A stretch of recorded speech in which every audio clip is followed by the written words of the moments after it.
Hi there, YouTube people. It's Jeff Hale back with another instructional video. This is going to be episode 3 in an installment of several videos for new fly casters and fly fishers and fly tiers. In the last episode, we tied this little guy right here. And it's in black and it only had one material, which is marabou, and has a cone head and some wire, and that's it. And several of you asked some really good questions. They said, hey, what would this represent if I fished this in a lake? And it could represent lots of lake things. One of the biggest things we have in the lakes here in the Pacific Northwest, as well as all over the United States and probably in Europe too, is there's a heavy leech population. And it's not like, giant leeches that are sucking on your leg, right? That's what everybody thinks. There's actually bunches of little tiny ribbon leeches, and trout gorge themselves on it. So this could represent a leech. We also have a thing called a dragonfly nymph. We have damselfly nymphs. We have minnows. This could represent a minnow. You could tie this in olive, also with olive marabou. You could tie it with white marabou. If I tied it with all white with some flash in it, it would look more like a minnow. In olive, it would look more like a damselfly nymph or a dragonfly nymph. But if I could only pick one color, I'd pick black. In fact, there's an old saying among winter steelheaders who fish flies for steelhead that you can fish any color fly you want as long as it's black. Now, of course, that's not true, but that just demonstrates how popular and how effective the color black is. So anyway, that's the fly we tied last time. The fly that we're going to tie this time is a little bit more complicated and has 3 materials, and it looks like this. And it's made out of rabbit strip. So we're going to go ahead and get through this, and I'll go ahead and explain some things. So again, we're going to use the same hook we used last time, and I didn't show you the actual hook in the last video, but it is a Daiichi, right, size 6 nymph hook, a 1710, but any hook will work. So I'm going to take this, I'm going to take my cone, and here's another tip for you. Since you're a beginning fly fisher and you don't need a lot of weight, don't put a huge cone on here, because the heavier the fly, the more difficult it is to cast. So let's just go with small cones. I would call this a small. They come in extra large, large, medium, small, extra small. Get the small. It's a brass cone. Put it on your hook. Put it in your vise. I'm going to adjust the camera a little bit here. Put it in the center of the screen. Put it in the vise. Okay. Now, as you remember last time, we're going to start the same way. We're going to take our bobbin, right? Our bobbin is this tool that holds our thread. I'm going to put the thread in my left hand, hold the bobbin in my right hand. If you're a right-handed tier, I'm going to lay the thread down, and I'm just going to start wrapping back over itself. I'm going to go to the back of the hook. I'm going to take my scissors. I'm going to cut off the excess. All right, so now, what is this new material that we're going to use?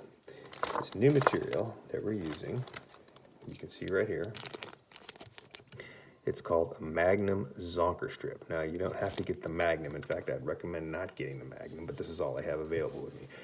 You could get the regular Zonker Strip, or they even have mini strips now that are thinner. I would use a mini strip, but it doesn't matter. So what I'm going to do is I'm going to take this, and this is cut off a rabbit hide. You see there's a hide side, and there's the fur side. So you want to get a Zonker Strip. And we're going to just take our scissors, and I'm going to cut a piece of this off so that it looks like this, okay? I'm going to wet this down a little bit so you can kind of see what it looks like. Now, if you look on the hide side here, you'll notice that it's squared off.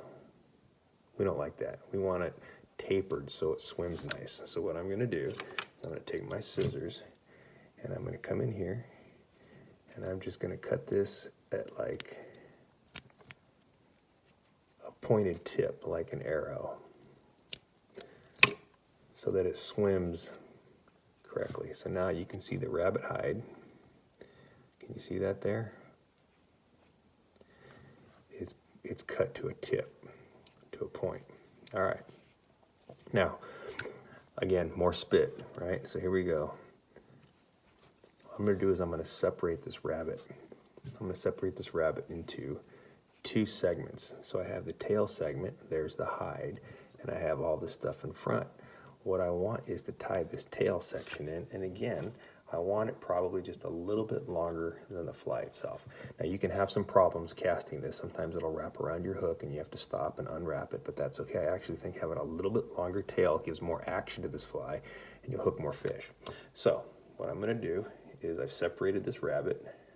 I'm going to pinch it with my left hand right where I want it on the hook, and I'm going to take a couple wraps of thread. Okay, so I have this tail coming off. I have the rest of this stuff.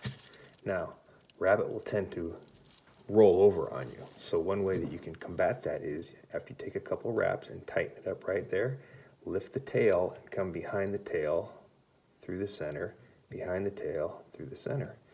You can do the same thing in front. Go in front a couple of wraps through the center. And what you'll have is a very durable lockdown point for this rabbit. Done. Now we're going to take this and pull it back, and we're going to wrap our thread forward. Okay, now we're going to use another material. Now you can get sparkle chenille, you can get regular chenille, you can get cactus chenille. Notice this is like a sparkly pearl color, okay? I'm going to use this as a body material. So what I'm going to do is I'm going to catch it, and I'm going to tie it in along the body.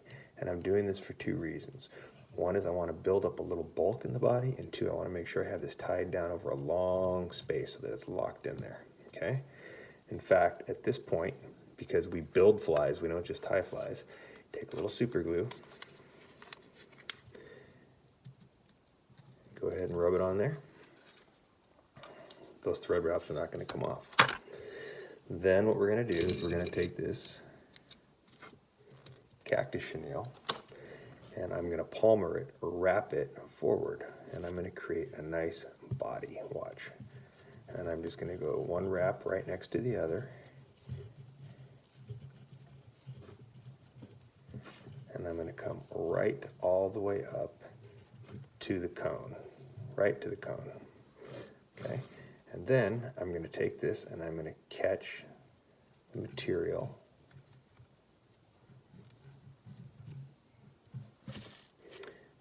See that? Close up with that. Okay, so all your thread and everything want to always be behind the cone. Take my scissors and I'm going to come in and cut off this excess material. Okay, now, so we got the tail tied in. We put a body in. There's lots of different materials you can use for body. Now I'm going to take this rabbit strip and I'm going to pull it over the top. So if you notice, I'm going to lick this down. You can kind of see this fly starting to form.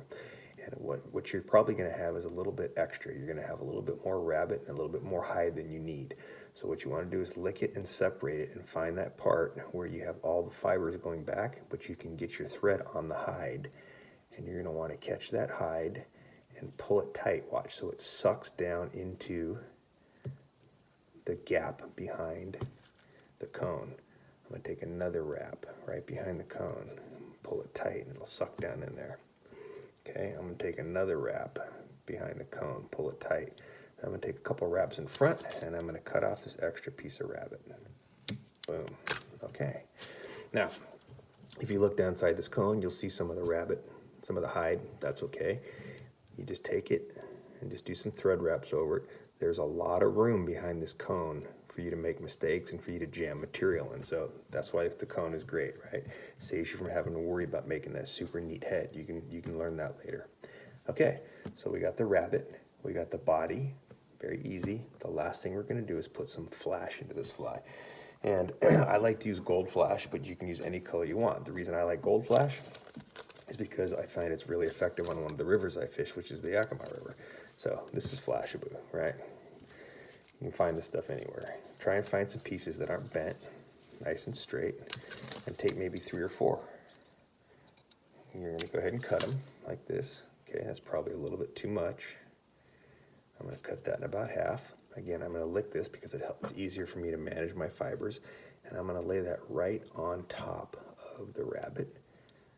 I'm gonna catch it like that, and then I'm gonna pull these ones back. So I actually have 2 layers, right? Here was the first layer cut, and I pulled this back. All right, there's my fly. We're finished. This thing really swims and really undulates, right? So this thing's great. This one here works really well, but this one, this rabbit strip, zonker strip, conehead, if I had to choose between the 2 of them, I'd pick this one every time. It swims better, there's a lot more movement, it's got flash in it. Yes, this one will work very, very well and is very easy. This is the next step up in difficulty. It's super killer fly. So remember, how do we finish a fly? Half hitch. There's one, there's two, there's three. If you got a whip finish tool, you can whip finish it, or remember, you can use your hand to whip finish. And you don't need to worry about it, that there's the space right here with red. That's another reason I use red, is because actually on the bottom of this, it looks red. It looks like there's gills on this bait fish pattern or whatever.